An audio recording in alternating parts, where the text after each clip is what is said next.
Holy shit. Holy fuck.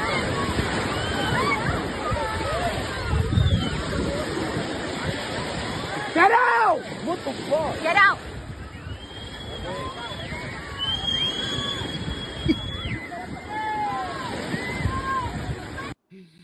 From a galaxy near you, this is Brothers in Booze. And here are your hosts, Greg Washington and Doug Ziegler. Am I bad for laughing at that?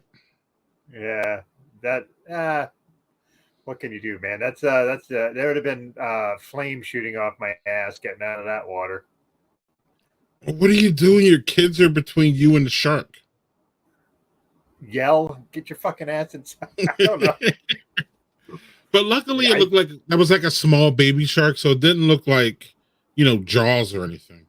But I mean, I would still be terrified though. I mean, come on, how you not? Like you see the fin. Anyway, welcome to Brothers in Booze. What's going on, Doug? From not home? No, Maine. I'm in Maine for vacation this week, so. Because the background, again, I got to give you a better background, or maybe I don't know. What's going on up there? What's on the top there? This is some closet wardrobe thing. I'm in a bedroom off from everybody else so that I'm not like, making all my racket. The white speaker for fun, Zach, you are correct. This is what we do. We collectively come together and say we're going to Vermont or we're going to So let's start off what you're drinking there, man. Let's start there. Daniel's correct though. Amen to that. So Fresh Cut is a beer from our friends at Venture Brewing, because I was just there last week, as y'all saw on the social medias, I think. Yep. It unlike normally like Venture does, I don't see a style on this, so I'm just gonna guess. I don't even know. But it looks like a Pilsner. It looks so Fresh Cut. It looks like they just cut the lawn. So lawnmower beer. Nice. What?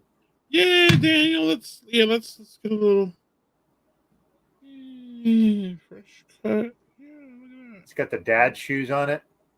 Yeah, because Simon's. Everybody knows Simon's a dad. If you don't know, now you do. Let me get off of this big screen ugliness. Okay, cool. Yeah, I like it, Daniel. It's good. And it's a nice, refreshing Pilsner tasting. Mm-hmm. Really, Zach?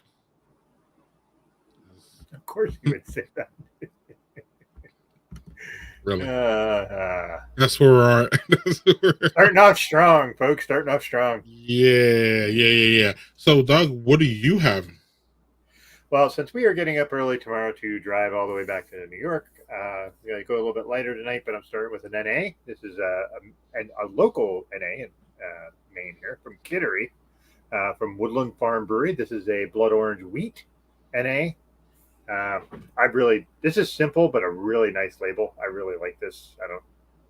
Usually I want all the fancy weird shit, but it's like a straight up good label. Yeah. So put it on here in my wee glass.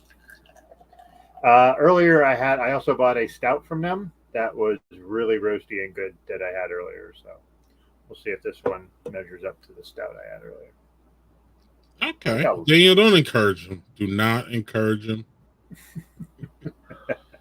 You can see it's not not the best of glasses I have here. It's like Bud Light, and the other thing is like Matterhorn something. So like I'm at the mercy of the glassware here. Yeah. So yeah, it smells like a good old wheat. It's a good way to start an evening.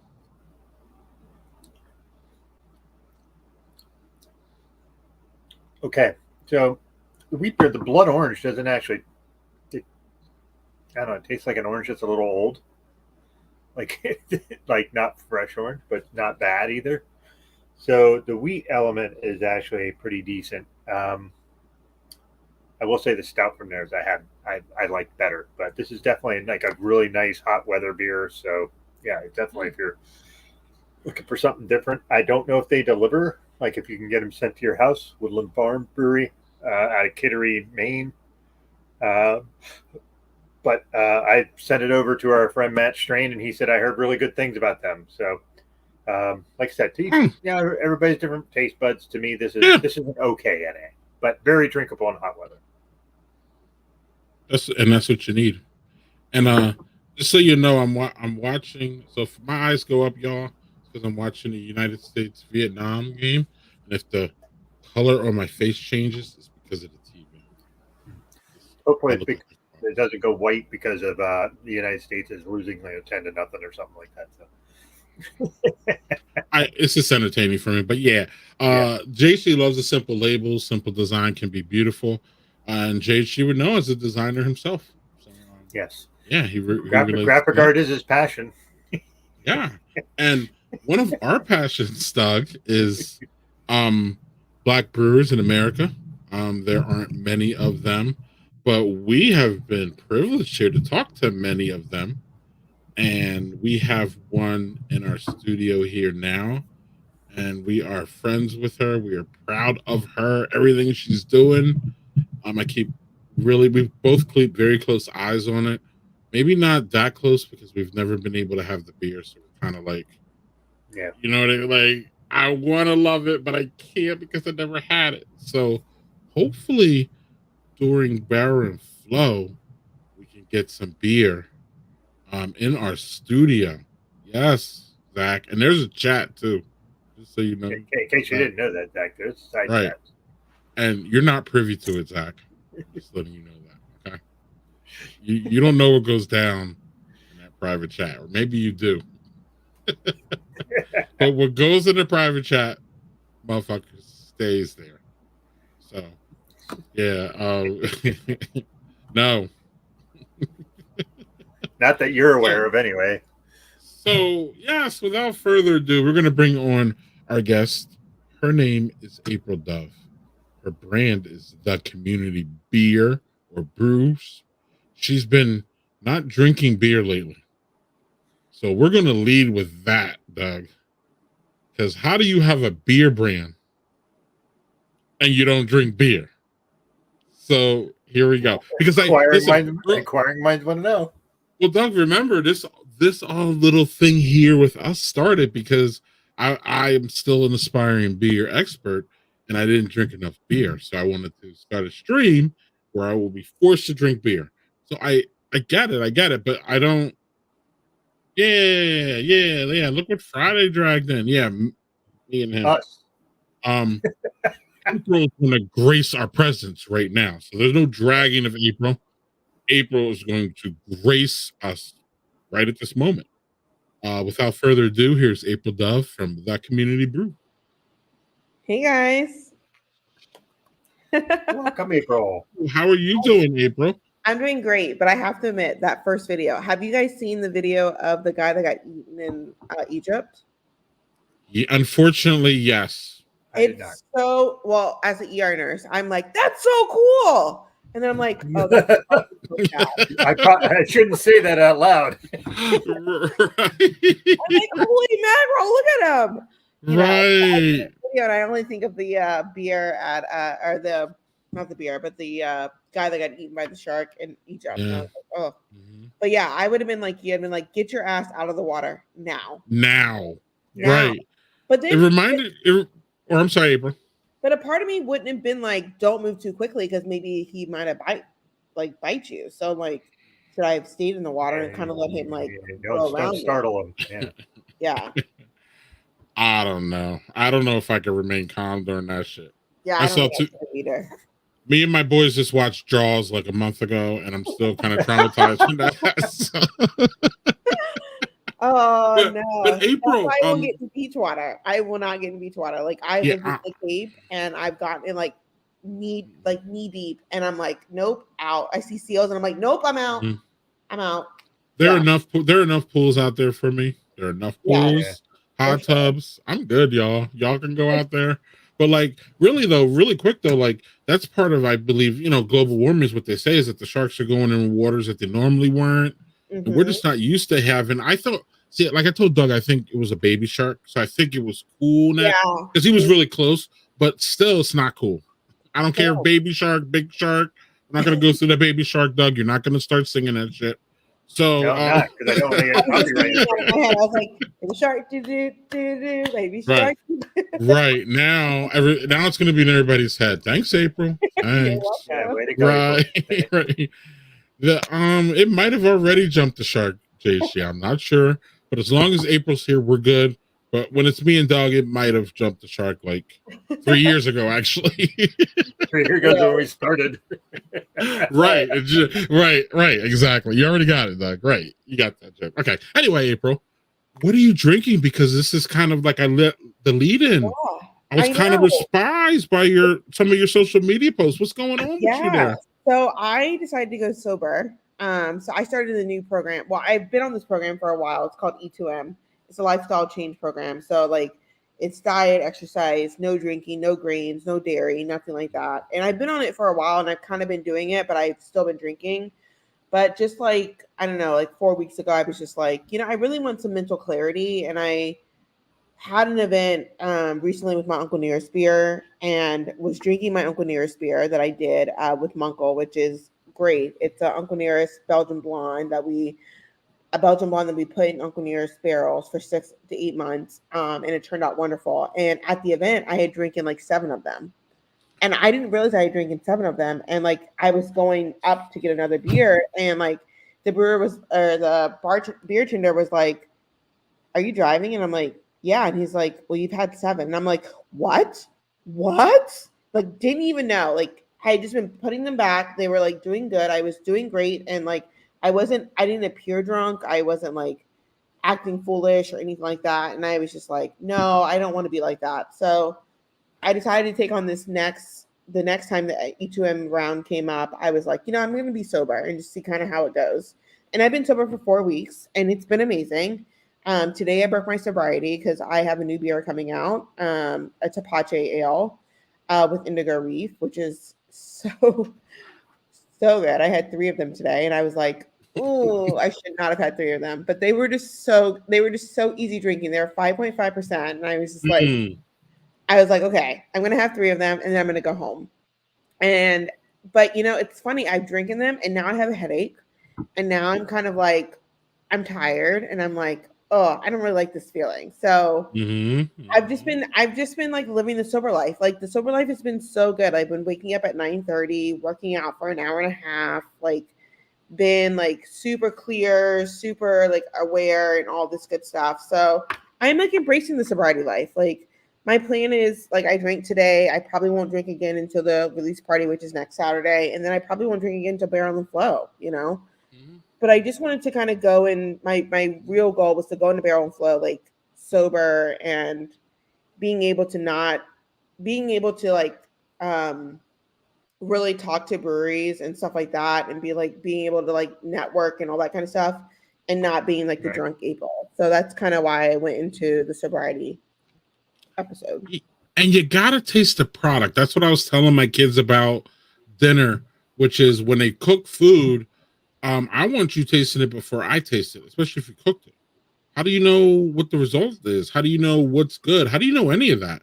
Like my youngest looks at me like, what are you talking about? I'm like, listen, I'm not saying eat a whole damn meal. Okay. But there's nothing against taking a little bit of a spoon of that mac and cheese and making sure the seasonings are good. Right, Doug? Yeah. Yeah. I tend to do like cooking, like I'm a very recipe focused person. I'm not good at doing things on the fly and like putting in spices in. So yeah, but you have to taste stuff as you're going along. Otherwise, how do you know how it tastes? Like, are you going to be serving somebody and they'd be like, "Wow, this really like overly spicy," or like whatever? So yeah, you got to try the product. Right. So then there's that balance there that you have to come to, April. Yeah, and it's also being intentional with the beer that you're drinking. So like with the beer that I'm drinking at Barrel and Flow, I want to make sure that like I'm intentionally drinking a beer. I'm intentionally critiquing this beer. Like I want to drink it for taste and not for pleasure. Like what I mean, not necessarily for pleasure, but like I want to drink for pleasure, but I want to drink it to be able to taste it, critique it, be like, this is really good or this is really bad. This is something I do not want. This is something I maybe want in the future or whatever. So it's, and you know, Barrel and Flow is like from 12 p.m. to 9 p.m. Like, I don't plan on staying out there that long. Like, that's a marathon. That's a marathon. Like, I probably plan on staying out there from like 12 to 4 and then probably going home and taking a nap and then coming back and doing something else. But like 12 to 9, like, that's a marathon that I've never done in my life. Like, I can't even run from like for 3 minutes, like, let alone drink for 9 hours. Like, that's just crazy, you know? Well, so Doug, I'm gonna jump in here, and then Doug, you can follow up for this, because we both did it last year, and I did it the 2 years before. So number one, April, I think it's always good to refresh this conversation. Doug knows that I love having this conversation. The difference between tasting beer and drinking beer. Now, drinking beer is a whole different thing. It's really consuming. Generally, it involves consuming as much as you can, or you know what I mean, like in a session as much as you can. Whereas tasting is really the only way that's going to get you through Barrel and Flow, in my opinion, and that is taking sips. And really, especially when a brewer, I'm intentional. I'm like, look, I only need this. So even if they do this, then I'm even sometimes upfront, like I might pour that out, and they're like, well, we don't care. And I'm like, okay. It isn't a sign of disrespect, it's a sign of respect, because I want to get around to everybody. And then when you have all these 25 percenters, and you know, one of my favorite is Mac Brewing, and Mac Brewing's like, Dave Mac's like, look, I ain't brewing anything below 11. I don't even care. And we're just like, whoa. And his shit tastes like April. It tastes like 5%, some of his shit too. So like, yeah, you got to get on. Yeah, we got you. But the point is, April, though, in order to go 9 hours, you got to eat. So even Doug and I are food challenged at this point. Not challenged, but we got to watch what we put in our, in our gut more than we did before. So Doug and I even had a big ass barbecue breakfast lunch. I don't know about Doug; he can speak for himself.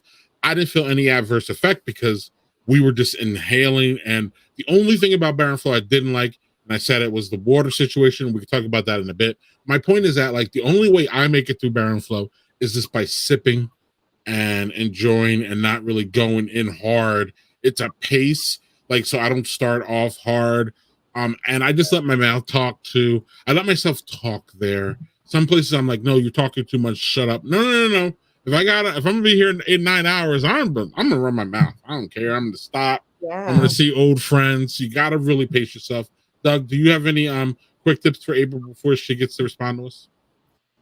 I agree with you. The pacing is super key, and the good news is, like with Barrel and Flow, is the idea that it's not a festival where people are just getting hammered. It's not that kind of festival. Yeah, of course you did, Zach. Jesus Christ. Stop it. Go on, no, Doug. Sorry. But yeah, I mean, yeah, it was 9 hours, but we weren't like just drinking the whole 9 hours. It was like have some drinks, talk to some friends, meet some people, talk to brewers. Like I got to watch Greg talk to Garrett Oliver for like 15 minutes. That was pretty cool. So like, yeah, it's a lot more laid back, which is why it's my favorite beer festival, because it's not like, oh, my goal is I only have this window to just drink as much as I can. But right. 9 hours. Yeah. So you can pace yourself and say, I want to. It puts you in a mindset. Mm-hmm. Yeah. Doug is right. It puts you in that mindset of like, I'm cool. I'll get to everything. And I don't have to be all like running through to make sure I get to like all these different places. I'm going to pace myself.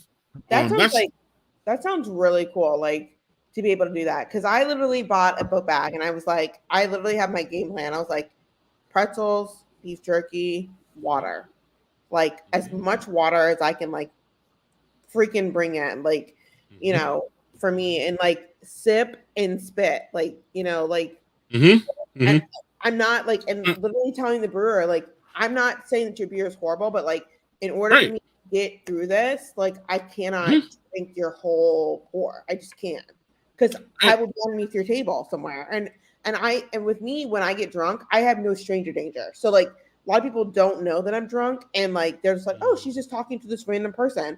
But it's like, when I'm talking to a random person that nobody knows, it's because I'm wasted, and because I just have this stranger danger, and I'm like, oh, you want to be my friend? I'll be your friend tonight. Like, let's be friends, you know? So I'm like, no, like, not happening in Pittsburgh. Right. And you got two custodians here if you need them. I was gonna call. I mean, we're probably old enough to be your damn parents. So unfortunately, at this point, we can. When I said custodian, I was like, whoa, Greg, what do you, relax. No, but my point is that like we'll be able to, especially hang out a bunch. And Doug and I even, I don't know, I didn't hang around with Doug for like 4 or 5 hours of that damn thing. It felt like at one point, and then we found each other again, and yeah, it's great. It's just great. Yeah. It's just a good time.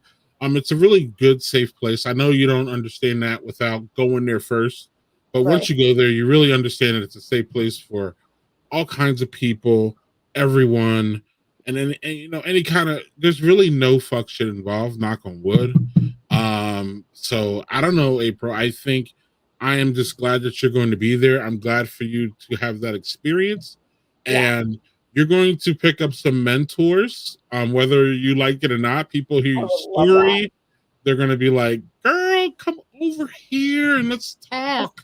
And like, right. And I know our boy Mac is one of them. I don't know if he's specifically going to want to mentor you, but I know that he's a person that people gravitate to, and he has gravitated to other people for pretty much any kind of advice that y'all go through. I don't get those calls because I'm not a professional brewer. I would love to be in on them, but at the same point, I don't understand those struggles that y'all go through, let alone the struggles y'all and the hoops that y'all have to go through just for your skin color, and the amount of melanin that you have in your skin brings, you know, all kinds of bullshit with that, unfortunately. So you're going to have fun navigating that.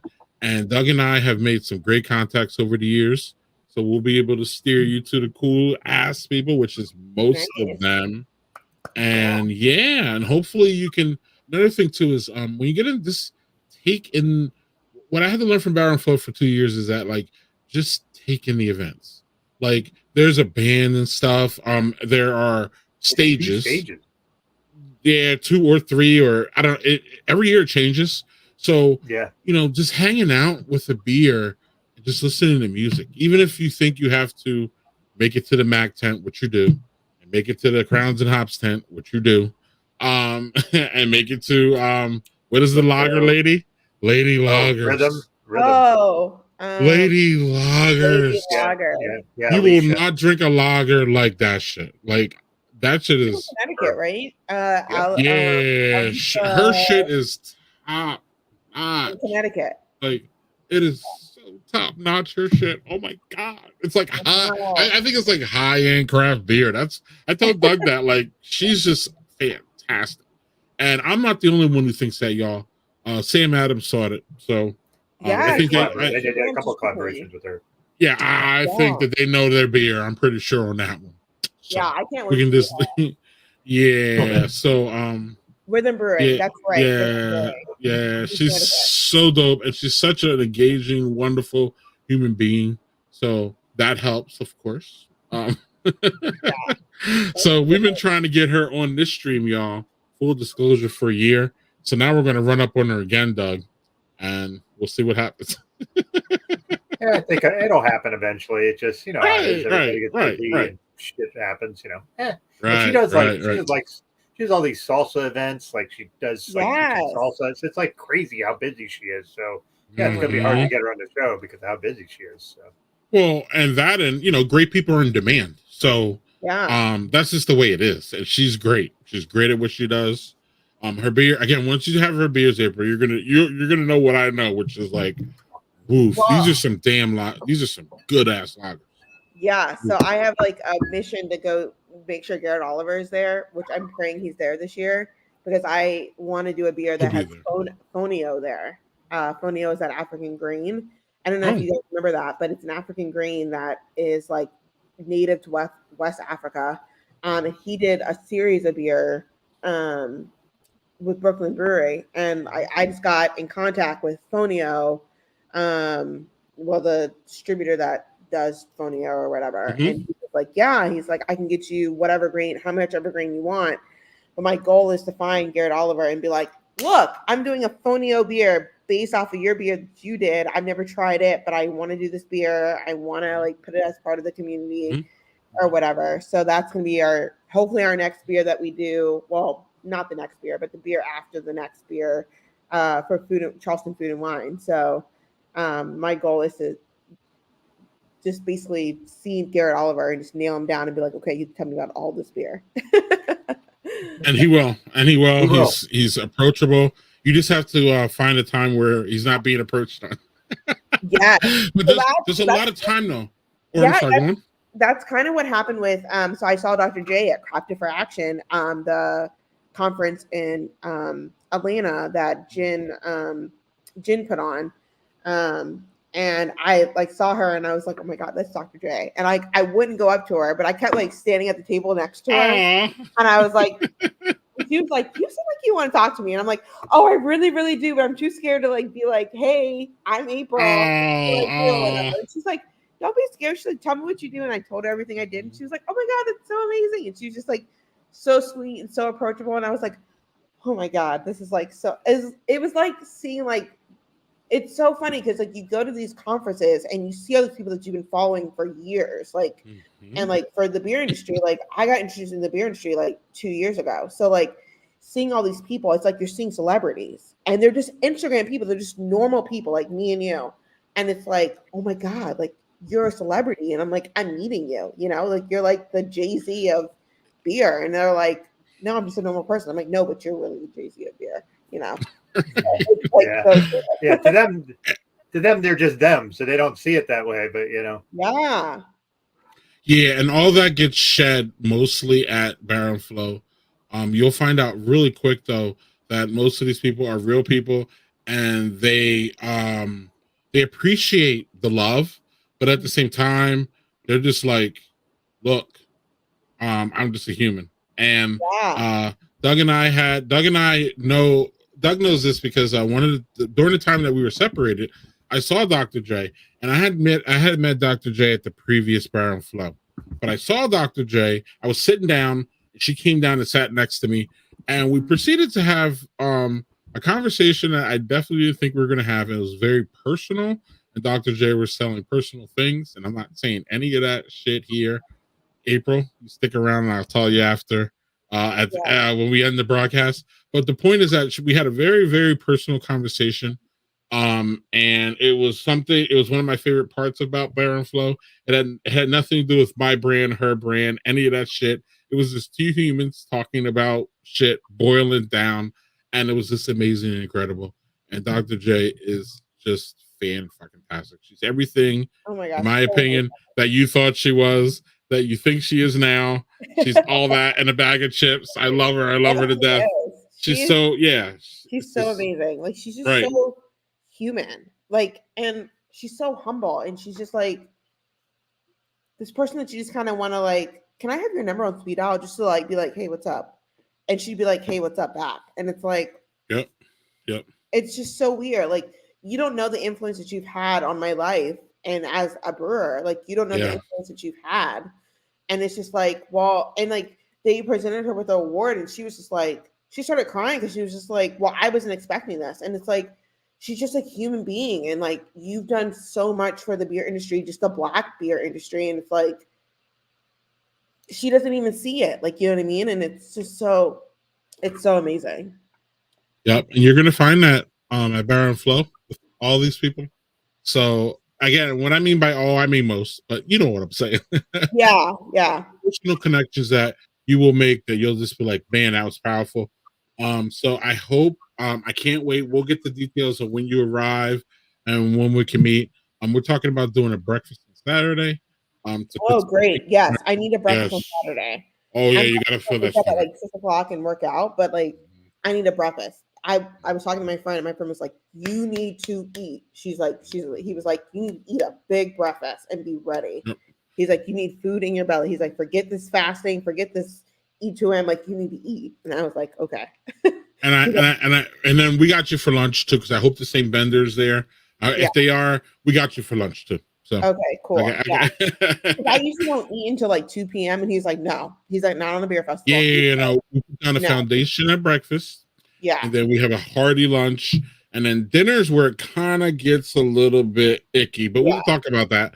But so yeah, it's gonna be great. You going to Barrel and Flow. I'm looking forward to it. I know we were trying to get you there last year, but we met you late and it was kind of too late, and the things just didn't add up, and you had things going on your way. So it is great that so let's talk about that a little bit. So part of what's enabling you to go to Barrel and Flow this year is what? Fermenta. So I went to Crafted for Action, which is a black beer conference or whatever, and I can't remember I know her name is Jen, but I can't remember her last name right now. It's like escaping my brain. But she puts on this festival in Atlanta, and it's super great. And it's at Atlanta, Kentucky, which is even more amazing. And there's just all these people that come. And there was a girl from Alabama or Louisiana, one of those two states. She was like, yeah, I was like, told her I was wanting to go to Beer Barrel and Flow Festival. And she was like, well, you should join Fermenta. She's like, have you heard of Fermenta? And I was like, yeah, Angie Thomas, the Undeniable Vixen, told me about Fermenta. And she was like, yeah, she's like, you should try to get a scholarship to go there. And I was like, a scholarship? She's like, yeah, a scholarship to go there. And I was like, all right, well, I'll join Fermenta right now. I'm like, I have no qualms about joining a woman's own, business or whatever. Like, count me in, or whatever. So I joined Fermenta that day. And I saw a couple of days afterwards, while I was there, the scholarship to go to Barrel and Flow. So I told them about the community, how we're a multi-brewer initiative to get more people of color into the tap room. That this would be a great opportunity for me to be able, because my goal is next year is to basically get the community nationwide. So go to different breweries, Black-owned breweries, women-owned breweries nationwide, and do the community there. And they sent me a message like a week later and was like, you have won the scholarship. And I was like, you mean me? And they're like, yeah. And I was like, holy mackerel, I won the scholarship. And I was like, yeah. So then I started looking for plane tickets. Plane tickets were like $200 round trip. I was like, count me in. And then I got the scholarship, and then I just paid for my room today, and it was amazing. And yeah, so it's been an amazing ride. I'm really excited about going. Like, this was something that I told the community, my business partner that I really wanted to go to. I felt like it was a need for professional development to go to. Just to talk to other breweries that are doing something similar to what I'm doing, and working with other big breweries to get their brand out there and contract brew and do all these things. Like, this is kind of what I need to be doing for the community. So I was like, this is going to be a great like networking event for me, and talking to other breweries, and maybe even partnering up with these breweries and like getting my community out there. I know Marcus Bakersfield just did the Black is Beautiful 2.0. So I was like, maybe this is something that I might be a simple part of, or do something similar. It's like, it's great. And hopefully he's there that I can talk to him about like what I'm doing and see if it's similar to what he's doing or whatever. But like, being nationwide with the community would be wonderful. Talk to other breweries and see what their qualms are, or what they're having trouble with of getting Black people into their breweries, or people of color into their breweries, or the BIPOC population into their breweries. Like, maybe me and them can talk, and like, this is what I do back home, this is what you do here. Maybe putting those two together, it can get those people in here and get a steady crowd or whatever. So yeah, it's been great. You're on the right track, my friend, because those are the conversations that are had all the time. Doug and I hear them, mostly walk by them because we're not. That's kind of not our thing. We're kind of we're adjacent, but no, these are conversations, and I will be able to hopefully get you in some conversations with some folks who are going through it. Our friends over at Black Viking Brewing is one who he's trying to go national, so it would be nice for you to talk to him. He's fantastic.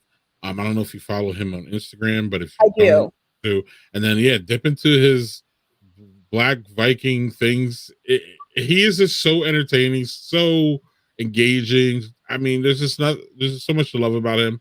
So you're gonna meet him too, unless he can't make it. But I mean, he's a staple there. So, yeah, it's gonna be fun, April. I'm telling you, you don't know what you got yourself into yet, and I love it. You're like naive. You don't know. I love it. I love that. I love that spark. I love that idea of like not knowing, especially as a vet. You know what I mean? I'm not trying to like talk down to you. I'm just more like, oh, it's just so exciting to have someone who's doesn't know what she's getting into, but I know it's all good, and you know it's all good too. But you just don't, until you navigate that whole situation. It's really, something that you would have to, once you, get the gist of it. You're good at networking. I mean, that's how you got to be where you are today, is wanting to talk to people, wanting to be engaged. So that is Baron Flow. So you're going to fit right in. I just know it. In fact, you're gonna fit in so quickly. Doug and I might lose you because Doug and I are lame, and you might just go find better friends, and that's just how it works. Doug and I are used to it. We're fine. Like we can always find each other and hold hands and be kumbaya when nobody wants to talk to us. But we're good. Doug, you're on mute, buddy. I muted you. That's okay. okay. Cool. Yeah. Yep. Sorry about that. Doug, the connection wasn't great where I was sitting. So you'll do great there. I'm gonna tell you meet everybody, a million people, and they'll want to talk to you. You'll have more stuff to talk about as far as, because you're part of the brewing process where Greg and I are just kind of like enjoy beer and like, so you'll have more to talk to about than we will. Yeah. Sure, definitely. Sure. I know I'm about to brew my Oktoberfest next Monday. So okay. Brew it, not release it. No, brew it, not release it. So the next release is the Tepache Ale, which is which you guys know. You guys know Tepache, right? No, I do not. You don't know Tepache? Oh, guys. Oh my goodness. Okay, Tepache. Educate us. Okay, so Tepache is a Mexican street drink. It's a pineapple, ginger, cinnamon fermented beverage that you usually see on Mexican streets, like street drink. And there's like a big cooler of it, or like glass container of it, and you just top it off on top of your beer, like your lager or your blonde.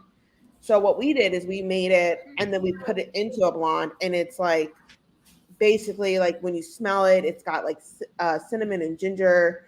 And then when you taste it, you get the sweetness of the pineapple, a little taste of cinnamon in the undernotes, and then a little sweetness and bitterness, like sweetness on the flesh of the pineapple, and then bitterness from the rind in the back end. But it's super good. That will be one of the beers that I bring for the bottle share. So don't worry. Ooh. You will get a taste some of that. Don't worry. The bottle share.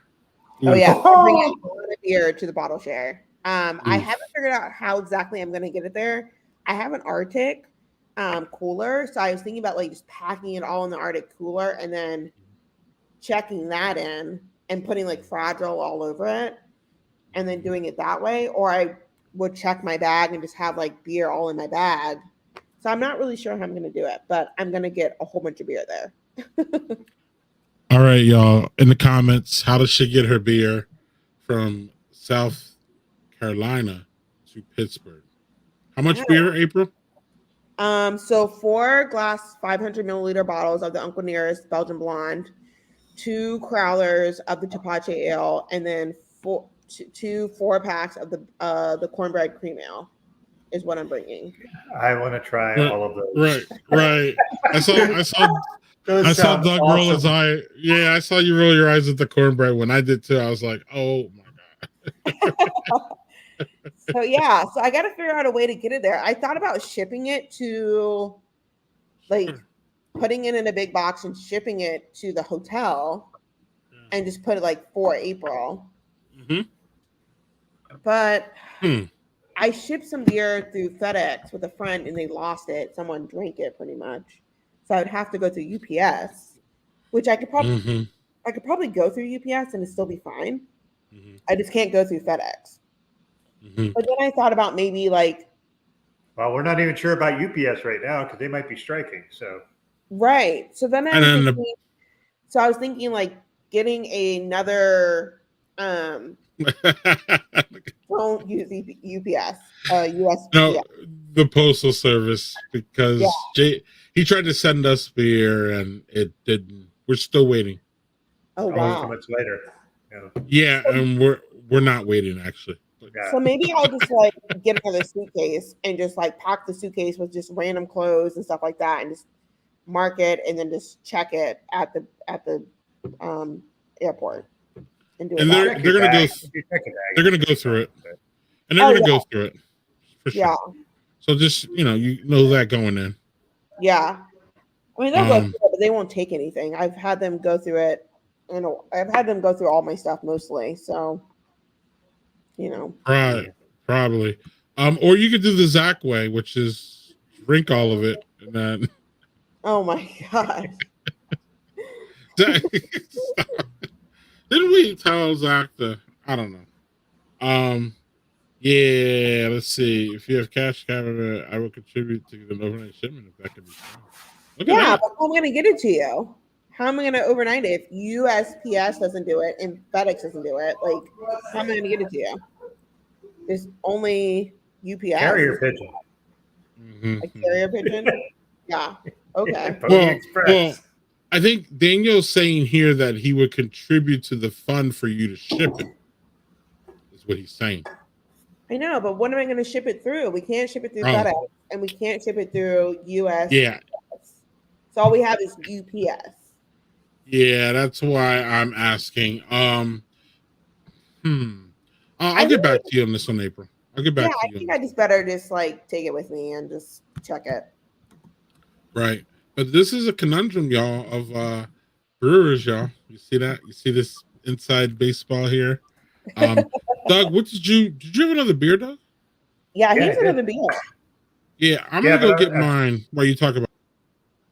All right, so this is the pale lager from Sacred Profane.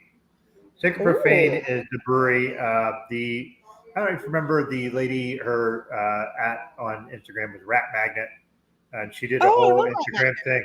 Yeah, so this is her and her partner's brewery. They've opened a brewery in Maine. What's it called?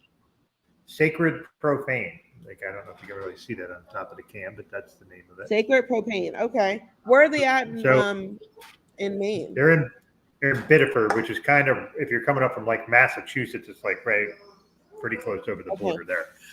But I had there, and they just started making other beers. They did just start with a dark lager and a pale lager because her and her partner were like big Czech beer fans. So they kind of stuck with that to start.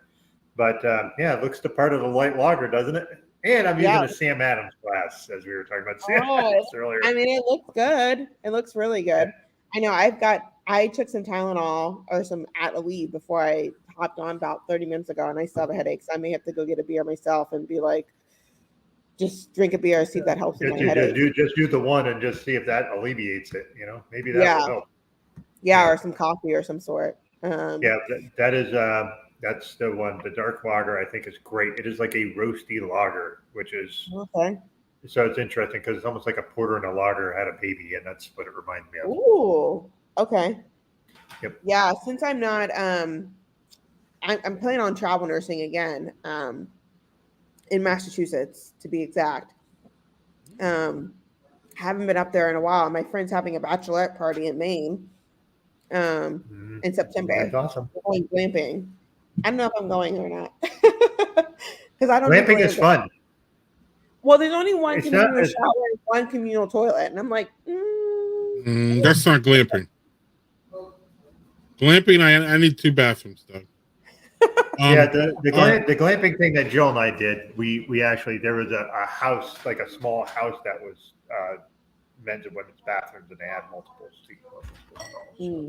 April, we're still in, they're in bottles and in cans. So I was gonna say both. Yeah. Let's see here. Real quick though, going back to something Daniel said a while ago that Doug thought we should talk about here. Athletics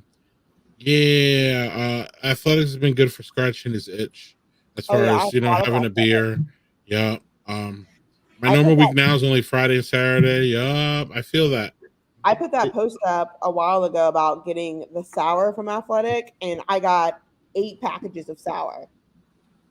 8 packages. And I was like, people actually listen to me? Like, holy mackerel. I was Yeah. like, man. And it was wonderful. I drank all 8 packages. My dad took half of them, by the way, but Yeah. because my dad doesn't drink anymore. But he was like, this is wonderful. He's like, can you keep doing this? And I was like, Dad, relax. Relax. Take it easy, Dad. Slow your roll, pops. Yes. I'm gonna go grab a beer. I'll be right back. Yep. Yeah, she's still having a headache. All right, all earlier, right. so. What were you So trying what to did you do there do? with your shirt, Doug? It was, Then we'll get it to was my like beer. sticking weird. Yeah. No, it was just I off thought center, and it was bothering me. I wasn't like trying to show it off. It was just like bothering me that it was sitting that way. So, yeah. Anyway, so yeah. what So you, Daniel said this. yeah, that is good. Never had that. I'm with JHG. Boo! I can't get any. But what I can get is this, Doug, which is a beer from Venture Brewing and Exploring Brewing called. Shrug emoji. I like that they're using that. Man, good beer names are hard to come by these days. Yeah. This is where are my glasses? They're not around. What am I doing here? Did you just put? I This just is wear a mine all the time, so I don't have to worry. beer fermented with saison and thiolized yeast with Sultana Mega. My eyes are just. It's a damn saison, and it looks good. And what's being poured there? It looks good, and it is good, Doug. It's fantastic. I don't know if y'all know one of the things that Ventures does is fantastic saisons. Maybe the best in Wisconsin. Oh, That's fantastic. Supermoon might have a say in this one, but they do some fantastic saisons. Yeah, JC, this is a good one. And it's not this; it's a good one. So, because that's literally the name of the beer. April is. You see it? Oh, I like it. I like that can. Yeah, sometimes good beer names are hard to come by. So, Oh what yeah. do you what do you got in your glass? All right, so I have got the community beer. I don't know if you can see it. Okay, the community, and then this is the label. It's called Breaking Bread Cornbread Cream Ale. My artist, Alexander Sorales Moramaso Mosse, did the can art. And it's very clear, a cream ale. It uses 50% or 50% Jimmy Red cornmeal. And it's funny that we came out with this beer. We used 50% more cornmeal in this. And then a brewery in town uses Jimmy Red corn as well too. And I was like, I wonder where you got that idea from. And I literally messaged them and I was like, so where'd you get the idea to use Jimmy Red corn? And they're like, from you. And I was like, cheers. Yeah. I was like, it's okay. I still love you guys, but cheers. Mine's better than yours. Yeah. Sincerest form of flattery, right? Yeah. Sincerest form of flattery. Still pretty annoying. much. I was like, all right. So the cornmeal is really good. It's very corny. You get a little bit of sweetness from the corn. So Jimmy Red cornmeal, if you ever cook with it, it doesn't cook like regular cornbread, like Jiffy Red cornmeal or anything like that. It comes out like dark red or dark gray. But you get a lot of like depth with the beer. So as it gets warmer, it gets like a little bit more depth into it, a little bit more like deeper flavors and all that kind of stuff. So it's really, really good, but it's very corny. Very corny. Okay. We're gonna move things along here. Not only do our guests, but my co-host here has early mornings, and I'm hot on something, y'all. Y'all know when I'm hot on something, it's 100%. So I'm working on something. I should maybe even have something for next week. I told Doug and April about it in the pregame show. I'll talk about it a little bit in the after game. Y'all will know soon enough, but I'm hot on something, so I really want to get back to working on that. But we're not going to leave y'all hanging. We're just not going to go for a Zach marathon tonight. Just saying, okay? So that being said, I'm going to give y'all a little time to look at this graphic because you'll need a little bit of time, and then we'll go through it. But I want to point for each logo, y'all, that was part of your childhood. Part of the reason why I grabbed this logo is because the first one up to the top left is Barbie. And obviously the world is going crazy over the Barbie craze. My sons went to see Barbie one, and then they went to see Oppenheimer right after that yesterday. Doubleheader. They had a good old time. They both had good things to say about both movies. But so 1 point for each logo that was part of your childhood. Either one of y'all want to go first? Did y'all get through it yet? Yeah. So I'm at 12. Yeah, I'm at 1. Doug, you ready? 1. I'm at 12, 13 or 12. 9. Okay, so let's talk about the ones that you didn't pick, April. Which logo wasn't a part of your childhood? Nerf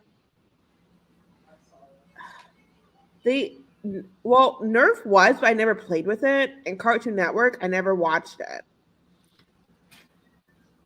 What? So I never watched Cartoon Network, and Nerf I never played with. But everything else I was like a part of. You had a Sony Walkman? Yeah.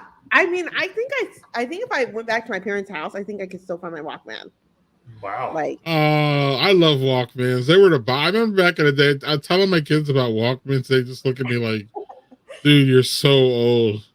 But I was like, dude, you don't understand how so cool it was. So can y'all tell me what is right above Walkman? I don't even know what that is. I'm a Tamagotchi? You didn't have a Tamagotchi? Nope, Oh my gosh, an egg? And you had to keep it alive, and it got stolen every week in school. Your parents had to buy you a new one. Oh, I love Tamagotchi. Like, in my life, that's like the number one. That was like the first one I went one for sure. I love Tamagotchi. You have to get a Tamagotchi. Like, get on Amazon and get yourself a Tamagotchi and see if you can keep it alive.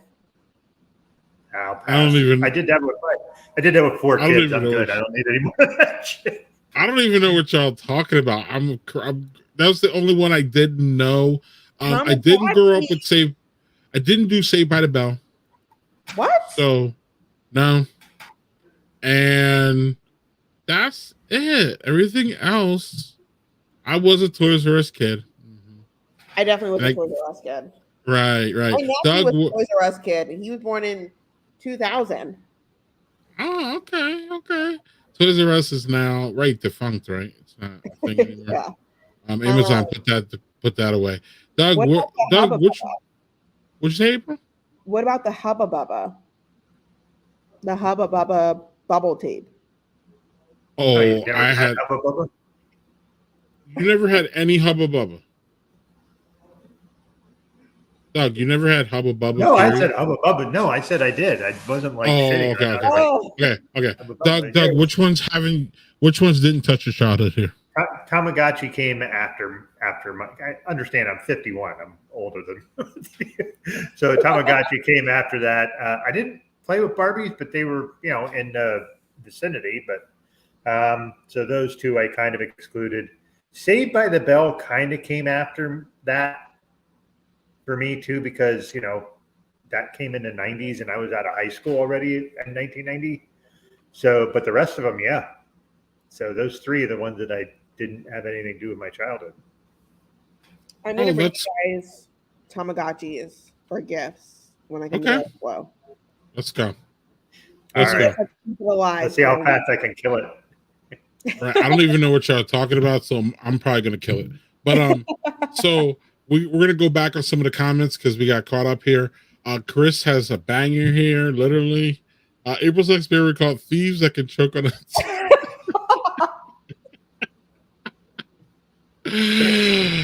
Oh, wow. Okay. Listen, Chris said that, not April. Chris said that. Just so you know. So Chris says 16. Chris takes some.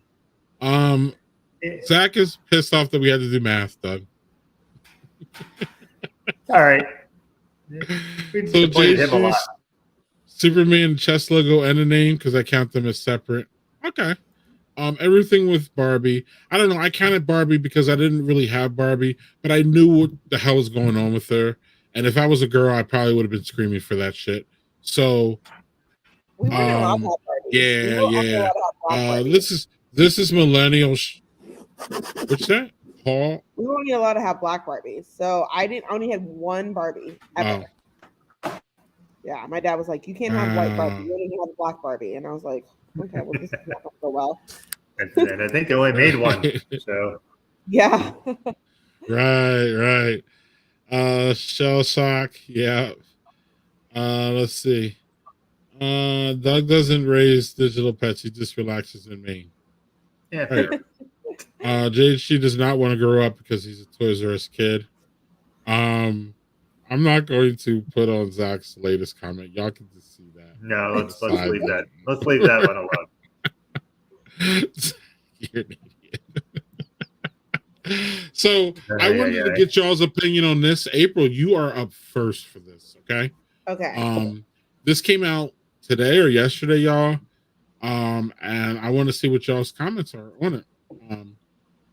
So dermatologists claim that you should only shower 2 or 3 times a week. So does that include baths?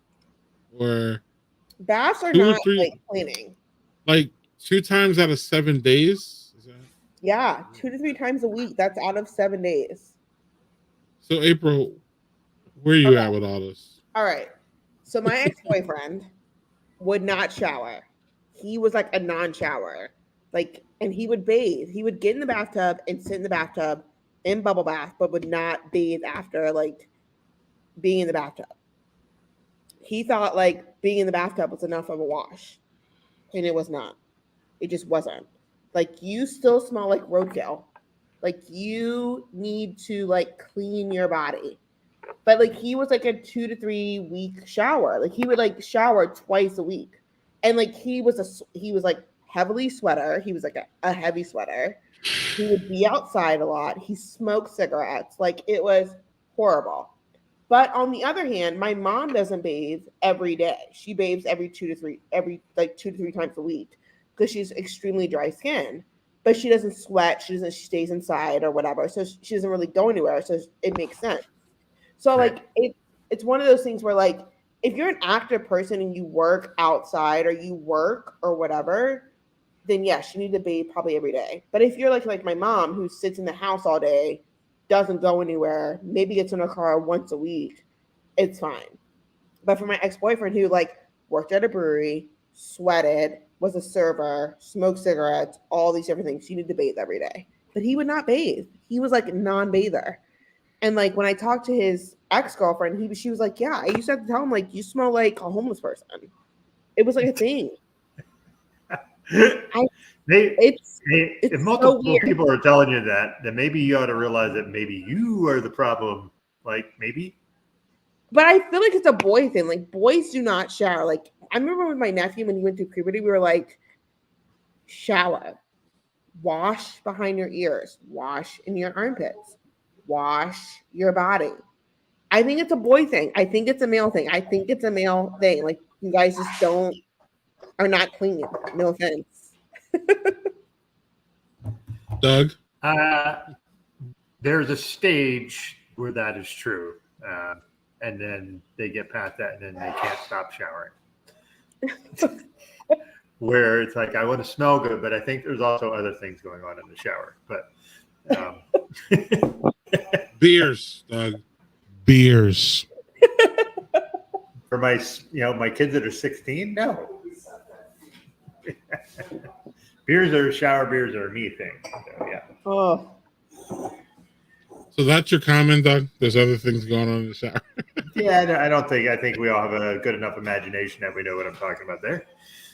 Well, yeah, but what does this have to do with you only have dermatologists telling you that you should only shower twice a week? That dermatologist is getting rich. right now, and she sucks. I don't know how y'all could do it. I don't know if I want to be around you. How did, like, April? I wasn't going to ask this question, but I'm going to ask it. Listen. I'm not going to ask it. I'm going to say something, and then you can choose to comment or not. How about that? So all right. So that there's no pressure, none of that.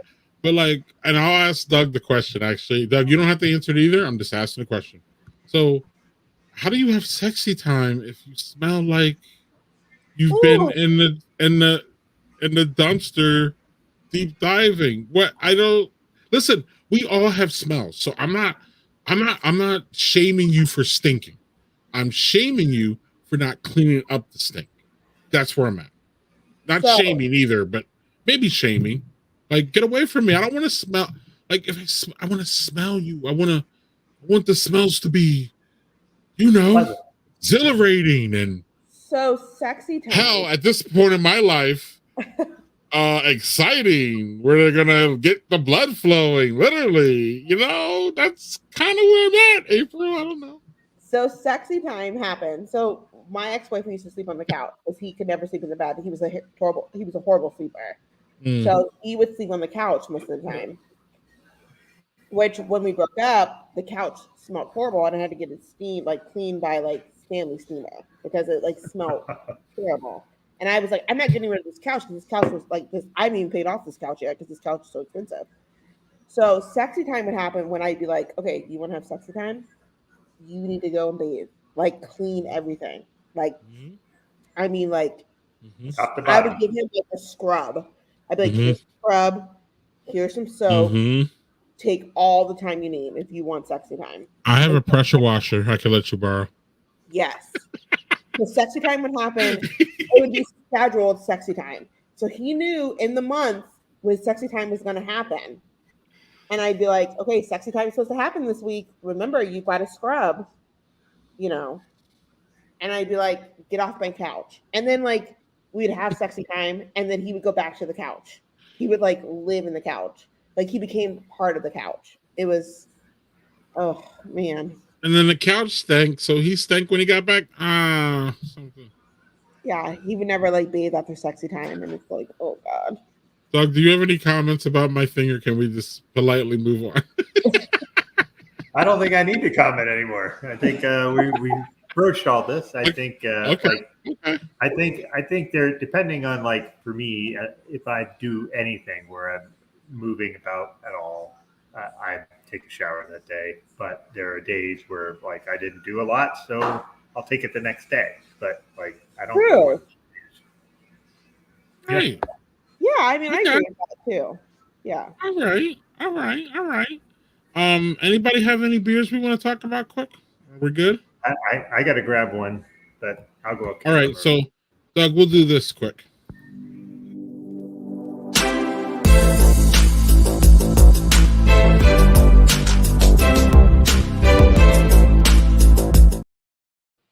So while we wait for Doug to return, my sons went to see Barbie and Oppenheimer, and I did not go.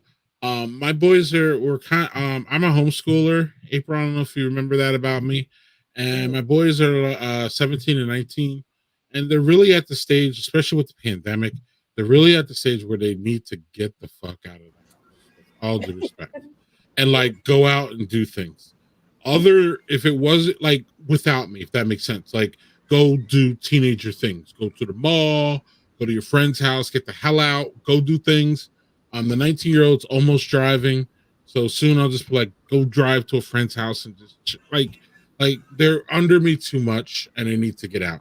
If it wasn't for that, I probably would have went to see Oppenheimer for sure, and maybe Barbie. I thought it was very interesting. Oppenheimer is the story of the atomic bomb and the guy who made it and tested it and all that. And apparently it's really, really good, high drama. The boys loved it.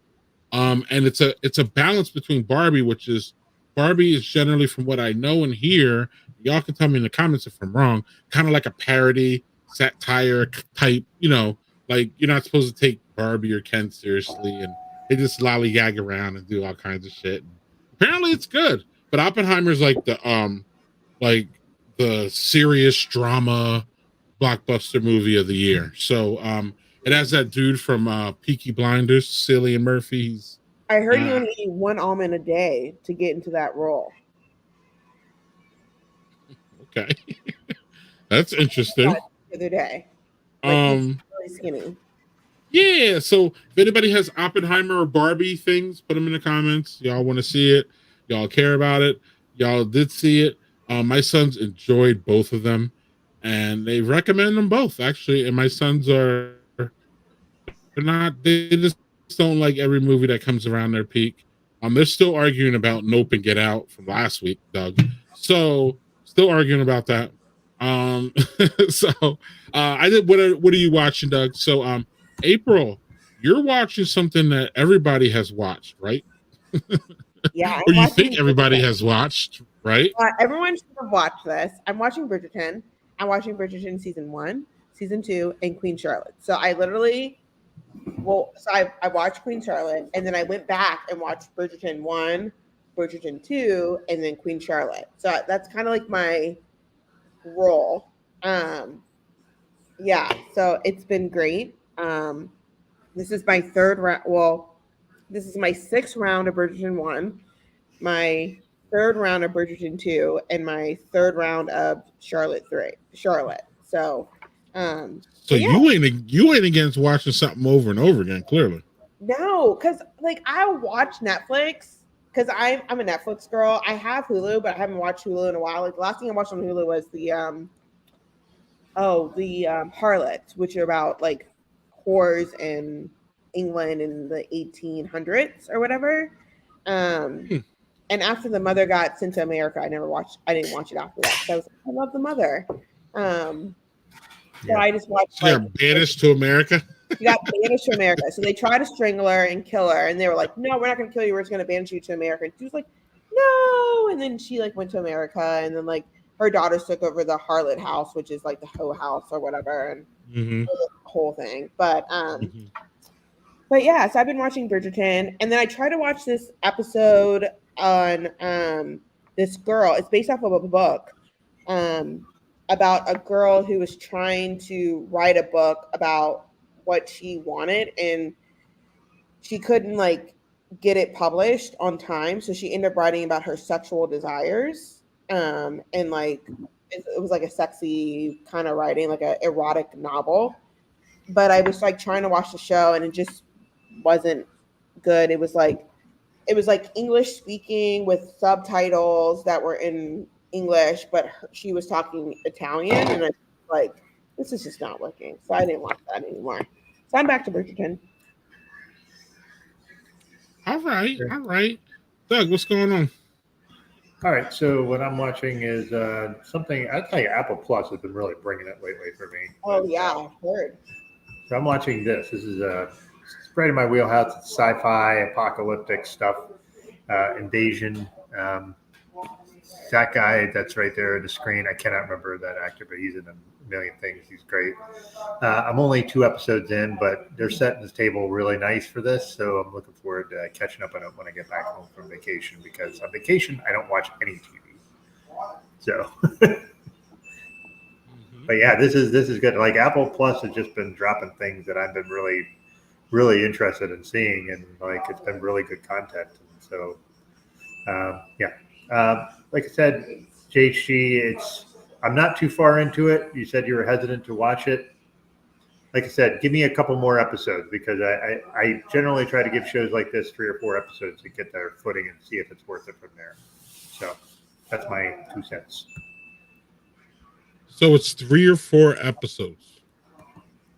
That's my goal. Is I try to get to 3 or 4 episodes in a show before I decide whether. Before you trash. How many? I mean, you don't know an exact, but are there a lot of like shows that are on the trash heap like this, Doug? For you? There are a lot of shows that what? Could you repeat that? Are there a lot of shows for you like this that are on the trash heap? Meaning you went to the 3rd or 4th one, and you're like, you know what? I'm out. Yeah, there's been several. And usually what happens is Jill will finish watching them. Oh, okay. Because I'll be like, I'm out, and then she's like, okay. Like the second season of The Bear was a big example of that. How was the first season? Because the first amazing, right? The first season was amazing, right? She asked you what the first season. Okay, cool. The first season was great, but the second season started like there was a pace and a freneticism to the first season that was just really great, which made it great. But the second season doesn't start that way. It goes kind of a little more slow burn style, which wasn't what made that first season so good. And right when I checked out, apparently that was when the show started cutting back to its original thing. So apparently, it got better towards the end. Jill thought it ended really well, but again, if I give it that many things, then at that many episodes, I'm like, okay, well, it's not engaging me. There's a zillion things to watch, so why waste my time on something that I'm not interested in? Right. So is it like an ex-girlfriend type thing, Doug, where like once you cut ties, you're never going back? I rarely will rewatch anything. I mean anything. Oh wow. So okay. I don't do that. And usually if I do, it's like older movies, like 80s movies that I grew up on or something like that. Even some shows like I'm a huge fan of the show Black Mirror, and I've only watched a handful of those episodes more than once. But I can remember all of them. Doug, I'm talking about the ones that you put on the scrap heap. So once they're in the scrap heap, you don't go back. Usually not. Because my brain's like, okay, well, what's next? Because there's a million other options. So I usually there are a million other options. Well, soon we might get a little bit tight here, but we'll see about all that. But I hope that shit gets resolved. We're talking about the strike, April. Crazy. So they stopped the production of Deadpool because both Ryan and the other guy are in the strike, so they stopped the production of it. I saw that on Instagram. Well, fuck around and find out, y'all. I don't know what to say. Right. I know. I feel like I need to go on strike in my job. I wonder if that would happen. I wonder if that would work. If I got enough strike. It's Hugh Jackman. Oh, Hugh Jackman. Yeah, those are two big fellas. Those are. You kind of gotta have Ryan Reynolds and Hugh Jackman in your joint. They're supposed to be there. It can't go without them. So, shout out to them for doing what they need to do for their people. So good on them for that. And speaking of doing what we need to do for the people, we're gonna slowly but surely wrap it up here. But Doug, I have another beer, so I just wanted you to did you have anything for April here before we and then your second beer, and then I can go get mine. I really want to have my beer. I'll be back. Yeah, go. All right. So April, are you doing the VIP thing at Barrel and Flow, or are you just? Yeah, okay. I'm doing the VIP at Barrel and Flow. So I get in Friday at 10 o'clock. My goal, so this is like a perfect world. April is going to get in at 10 o'clock. She's going to get to the hotel by 10:30. Probably not going to happen, but 10:30, 11. Work out for an hour, then go to check in. Hopefully check in at 10:30, 11. Then work out in her room for an hour. And then go to the conference, and then go to the bottle share and meet up with you guys, and then kind of start the festival. Yeah, the festival does have last year at least they had some sessions where you could go and listen to them talk about various topics, which that was super interesting for me. So Greg and I went and saw those. It was kind of both of us were a little bit on the tail end of worrying about COVID. So he required everybody to be vaccinated. I don't know if he's requiring that anymore, but So for me, because I have to be concerned about that, I'm actually Monday have a schedule for another COVID booster just to make sure I'm ready to go for that. Yeah, same here. So I just got my COVID booster last week just to make sure. Granted, I've had COVID 3 times already. From working in the hospital or whatever. It hasn't been terrible. It hasn't been bad. I had COVID really bad before they announced that it was COVID when it started in 2020. But my goal is to get to I won't be able to make it to the beginning of the conference, but hopefully make it to the end of the conference, like the end half of the conference, and see kind of what breakouts happen at like 12 and noon. But I work the night before. I get off at 3 a.m. and I'm literally going to my house, packing, catching an Uber, going to the airport, getting on a plane at 6 a.m., getting there by 10. So I don't really know how much of the conference I will do, just because I might be just exhausted. And doing the bottle share. I don't know. I really want to be present for the bottle share, but I don't want to be so exhausted that I'm just like talking nonsense to people. You know what I mean? That's a time where I feel like I can really like network and kind of do all kinds of different things at the bottle share. So And Greg will tell you too, the big thing is if you staying around till Sunday morning for the brunch, that's where you can actually meet a lot of people. Yeah, so I'm staying till Monday. I don't leave Monday until 5 p.m. So my goal is Sunday after the brunch, talking to people during the brunch, and then going to different breweries around town on Sunday, and then Monday morning, waking up, working out, doing my thing, and then going to breweries on Monday, and then kind of going from there. I don't leave till Monday, so if you want to hang out and get dinner on Sunday, that's great. Yeah, let's do it, because I probably will need something. Like, we can definitely hang out Sunday after the brunch, because I'm sure the brunch will end and people will be leaving, but I'll be around till Monday afternoon. Yeah. So. Doug usually jets out after the brunch. It's a good brunch in, and the brunch is like, like Doug, or I don't know if Doug said it, but he'll agree. Like, it's kind of like the final farewell, but it's also a good time to like double back on some of those networking people. Like, hey, we talked yesterday. I remembered it a little bit. I just want to make sure you got my card. We'll hook up when I get home. It's gonna be crazy, but I'll talk to you in like 2 weeks. Like, I do a lot of solidifying my peoples at that time. Yeah, I'm definitely bringing a lot of cards. I'm bringing all my card stock that I have, all the cards that I have, both community and traveling Baptista cards, just to make sure I have cards to just kind of hand out to people for sure. So I'm gonna tell you, you could really get in with a good collab for next year. There's a million opportunities. I would love to do it. So I reached out the year that Jamal Lemon, which you guys should have on your show, Jamal Lemon from Good Beer Hunting. I saw him do it, and then that's when I reached out, and they're like, "Oh, we're already done," and I'm like, But I would love to do a collab with them, like come up with a recipe and like do a collab with somebody, and then have it out there and be boring or whatever, for sure. Talk to Greg; he'll get you hooked up with the right people. Yeah. Yeah, me. Let's do a collab. Yeah, let's do a collab. Let's come up with a recipe and do it, and then like find a brewery to do it with. Like, I think that'd be super dope.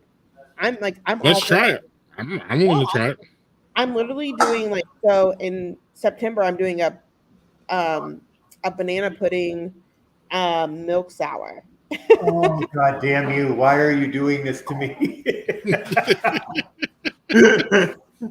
I think it's gonna be so much fun. I cannot fucking wait. I cannot wait, you guys. It's gonna be so dope. I'm like, it is so dope. I can't wait. And then then the guy was like, well, we have all these sour bases. He's like, we can do like a whole pie series. And I was like, we can do a pie series? Like, count me the fuck in. Like, excellent. I need to hear more. Yeah. I'm like, this is gonna be dope. A pie series at a brewery. Count me in, and I get a local bakery to like come out and sell the pies that we're like doing. Like, oh no, it's going down. Then you can have a pie and beer pairing right there. Pie and beer pairing. That's what I'm saying. A pie and beer pairing at your event. Like, oh man, it's going down. It's going down. Look at that. We could do an island porter called Port Community. Look at that, Daniel. There you go. All right. One last thing though before we go, y'all. I cannot not talk about this beer, Doug. Oh yeah, what is that? We've talked about this before, but this is Idiot Farm from Carbon 4. It's a double IPA. I need this. Like, this is one of those beers, we all have them, that literally changed your palate. This one literally changed my palate about 6 years ago. when I was going through my IPA journey, and I realized that I like double IPAs more than I liked IPAs.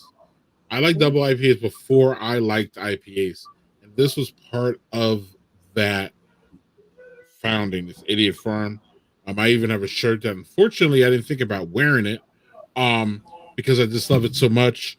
It's basically a big, not juicy. It used to be juicier, but now it's just really more hop forward, big hops. I think it's like 10% or something here. I can't see because I don't have my glasses. I feel like Velma. It's really bad though. I like that. I like that's the comp you went for. What Velma? Yeah. Yeah, don't make fun of right. Don't make fun of Velma, man. She lost her glasses and she can't see. Don't shame people who lost their glasses and can't see. Right, Doug? You already know. Hey, right. I wear glasses all the time, so I'm not sure. Right. I hear you. Same here. Right. And so I really feel like in 10 years, I'm going to be like, seriously, like Velma, where I'm not going to be able to see. I'm going to be on the ground and shit. And then you're going to have like Shaggy, who's going to be like my youngest, kicking my glasses into the corner. So then I can never like see where the hell's going.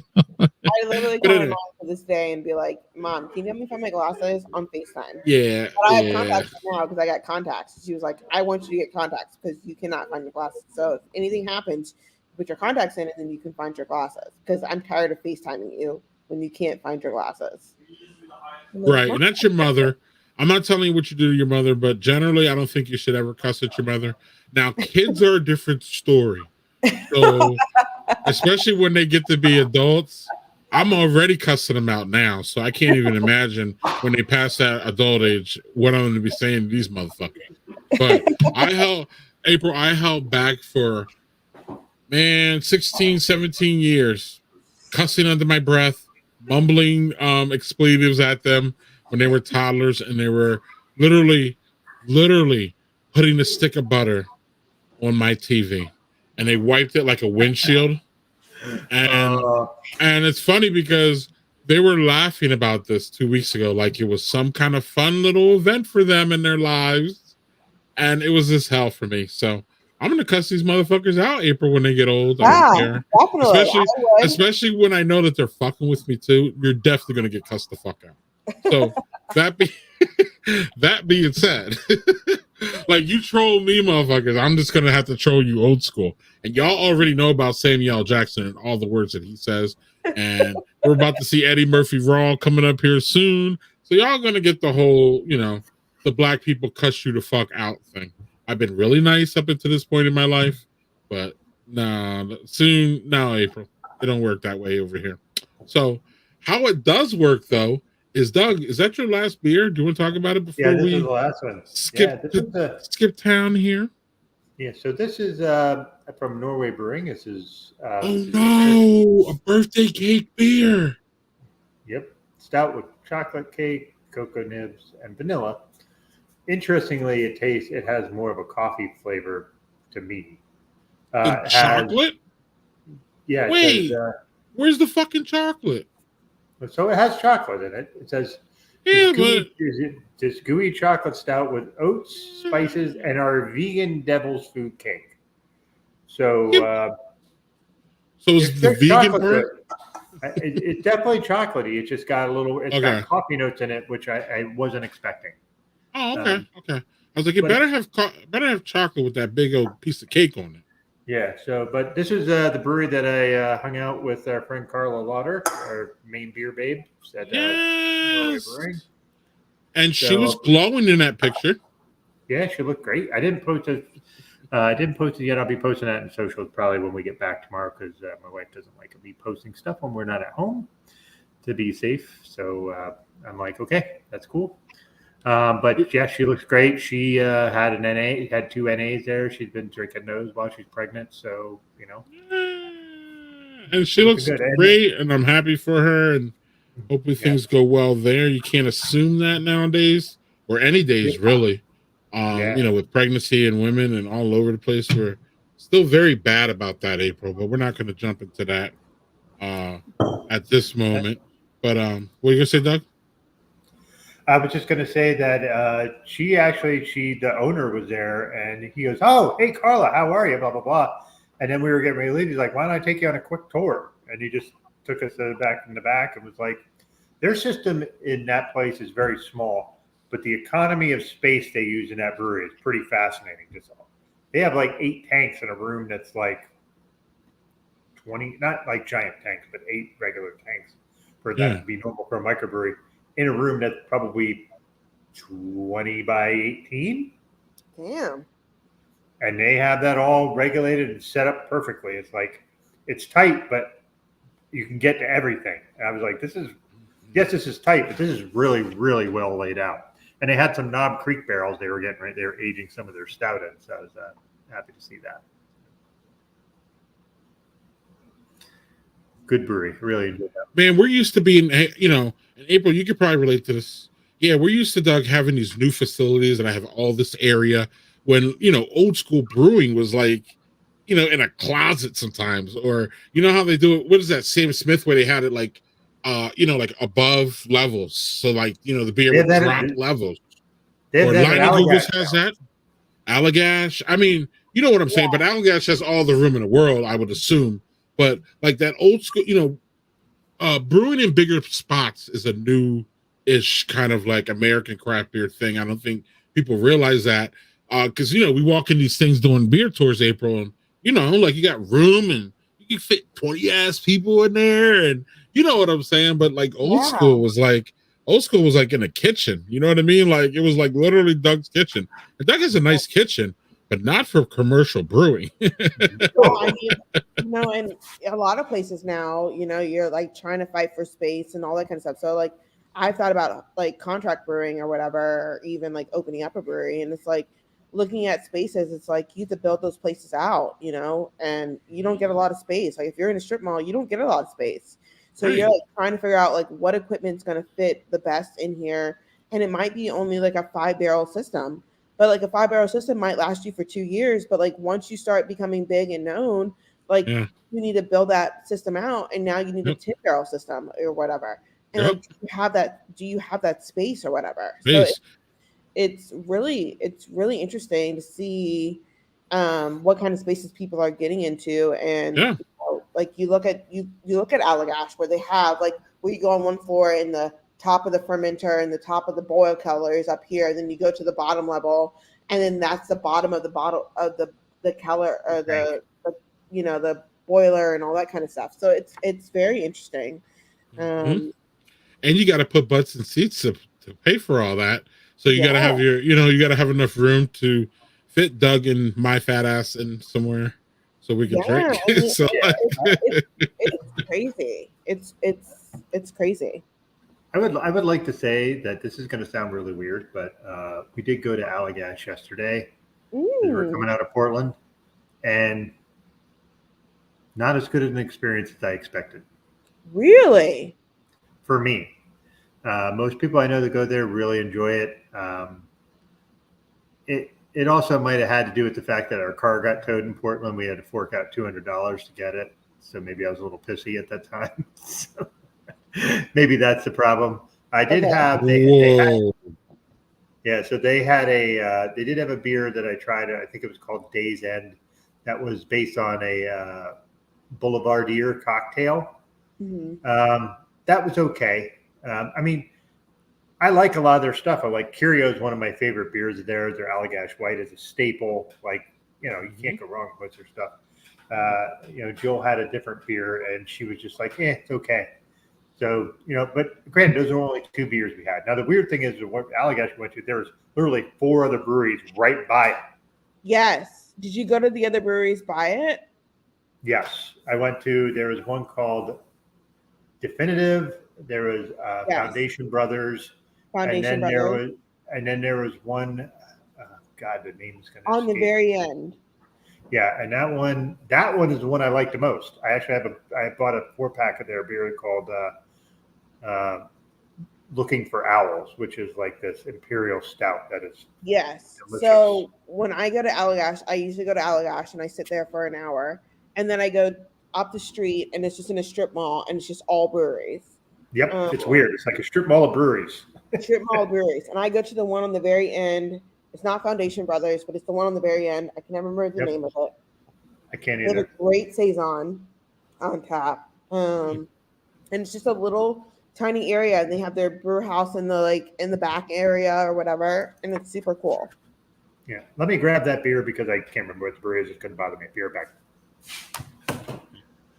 All right, so we'll do. Doug won't see this, but he'll know. So, April, this is where we review our beers. Would you like to review the beer that you had tonight? Yeah, Doug, we're doing review first, or Doug, we're doing review. So, April. Yeah, so I had the community brew. It was very good. We have talked about doing the community brew cornbread cream ale again. We plan on doing 200 pounds of corn, which is going to be super corny. It's going to be corn all in your fucking face. Yeah, so that is the next step for the cornbread cream ale. Getting some of it donated from Jimmy Red Cornmeal from Martian Mills, but doing 200 pounds of the Jimmy Red Cornmeal. We probably won't do cornmeal. We'll probably do grits just because it lasts longer and it gives more flavor. With the cornmeal, it just kind of dissipates in the grain and in the mash or whatever. Doesn't give a lot of flavor, but yeah. So that's my review on my beer. It was very good. It was very corny. Very just corn. Just the way the brewer intended it, right? Yeah, definitely. We wanted cornbread, and you got cornbread. Excellent. I'm gonna go here quick. I had fresh cut from Venture. That was a nice lawnmower beer for sure. I had Venture. Nice saison, really, really good. And I had one of my favorite beers on this rock, which is Idiot Farm. Only comes out once a year, and I get it fresh every year, and it's fantastic. It's still great. A little bit different than what I remember it being, but beers change over. April, you already know beers change over time. Brewers you guys mess with the recipes. Sometimes most of the time for good. Sometimes we don't like that shit, but it's fine. That's part of the whole craft beer thing, and that's why we love it. Actually, again, just like anything, can be some negatives, but that's why I love craft beers because it feels like it's always evolving. And Doug, I feel that you're always evolving. So yeah, well, so because I moved from where I was, I don't have the can. I did have an NA from Woodson Farms in Maine. Yeah. That was quite good. That was interesting. It was supposed to be a blood orange wheat. The wheat came through. The blood orange was a little off for me, but it was still good. The next thing I had was Sacred Profane Pale Lager, which I thought was quite good, but it's just like your regular old pale lager, but it's really well executed. And then this was the best thing I had, which was the Super Happy Birthday Cake version 7, because Norway just birthday cake. Yes, it looks great. Great. So yeah, if you ever have a chance to get beers from Norway Brewing Company, do it. Their beer is really excellent. Also, the brewery that you're talking about is Battery Steel. Oh, okay, I've heard of them. Yeah, so look at that label. That's the brewery that you went to. Is what Doug is saying. This is an Imperial Cookie Stout. Look at that label, though. Doug, bring that next week. You already know that. Yep. You already know. All right, y'all. We're going to do something what we normally don't do. We're just all going to go out together here with our guests. And yeah, but right before we leave, our last note here is, Doug, you want to talk about this quick? Yeah, so this is my friend Aaron Softly. This is going to be super interesting because he is a very progressive pastor and works in hospice care. So incredibly funny guy, like really thoughtful. He and I have had tons of conversations, and being that I am a non-believer and he is obviously a Christian pastor, we had some really good conversations, and yeah, it'll be really fun and interesting. And like I said, he's witty as hell and a great beer. So normally I would say that he's going to be in unfriendly territory as far as religion goes on this thing, but Doug and I are very open-minded about our non-believability. Does that make sense? Did I say that right? Yeah, close enough. We all know what you meant, so it's fine. All right, great. So it's going to be a good, fun conversation. He sounds like a fun guy, and he was on your podcast, wasn't he? Yeah, he was on the podcast that Jay Wisniewski and I used to do, and we talked actually we did a whole podcast about abortion, which was fascinating to talk to a Christian pastor about. Yes. And it resulted in no yelling and a lot of agreement. Right. That's what I'm saying. Right. Right. It was April. It was one of those conversations because I remember hearing it. I need to double back on it actually before next week. But it was one of those conversations that people wish that they had now, April, where people don't get so charged about, whatever subject. You know how this goes. It's hard to have a politics conversation over beer because that beer might get thrown in your face. So, but we're not going to throw beer in your face, April, when we see you. At least I don't expect to. But I don't know. You don't leave anything off the table, but I'm not expecting. I mean, I might get a beer thrown in my face for being an idiot, but that's another. That's not what I'm talking about here. Thanks, JHG. That's great. It helps having great guests, engaging guests. April, you get the last word because we said so. Do we miss anything about the community? Anything you want to get out there? Anything you want to talk about? The floor is yours, and I'm hitting the thank you. No, I think we did great. I think we talked about all the beers that are coming out. We have the Tepache Ale coming out this Saturday or next Saturday. We have a beer coming out in September, the banana pudding milk sour. I'm going to be at Bear on Flow doing some great things. Sick. We're going to be doing some great things. I just hope to get out to everybody and hope everybody is listening and all that good stuff. So yeah, it's going to be great. And how do people find you? Obviously, Google the Community Beers and all your social media will show up. Yeah, so the community.brew will find Facebook and Instagram. You can message me on both of those. I'm on Facebook at April Dove.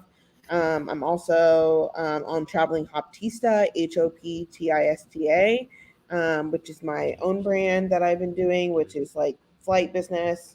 You can reach me on all those different media standpoints and social media. So just come and check me out.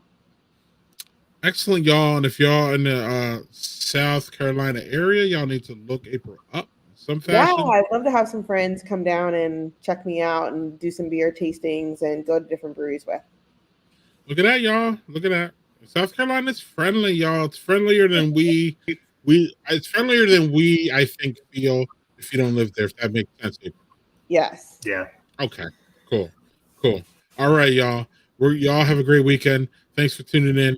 April, thank you for actually, if I recall correctly, filling in because we had a late cancel. So that's really awesome, April, that you were coming. But it's also great for us to give us a Bear on Flow preview and for us to hang out a little bit before we see each other on the ground. And if any of y'all going to Bear on Flow, look us up because we're going to be hanging around April and many other fantastic brewers and people and guests. And yeah, so on that note, y'all have a great summer weekend. Enjoy them. There will only be 4 or 5 more of them. And then we get into the harsh winter up here in Wisconsin. I can't speak for where y'all at, but the winter ain't nice here.